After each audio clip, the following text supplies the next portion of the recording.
I hadn't studied like this for over 30 years, but I've loved every second. It's worked beautifully being in the classroom with all the youngsters. They're hilarious.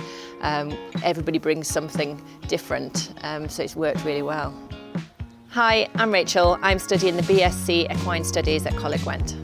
It had never really entered my head to do anything like this before, but sadly I had to step down from a job that I loved due to illness, and this just really ticked the boxes for me. It's enabled me to get back into learning and combining it with a passion of mine, so it's been brilliant.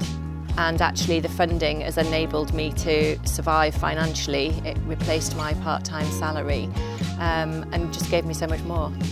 I think this course in particular would just work so well for so many people in my situation. You know, I'm a busy mum, I've got my own horses, and it's been brilliant to find something that's given me this level of qualification without having to go further afield. Yeah, I was horsey when I was younger, and then sort of life got in the way, and I came back to it again in adulthood, and this has just validated a lot of the knowledge that I thought that I had across these years, but it's backed it up with science now. I'm really hopeful that my qualification will enable me to make a living.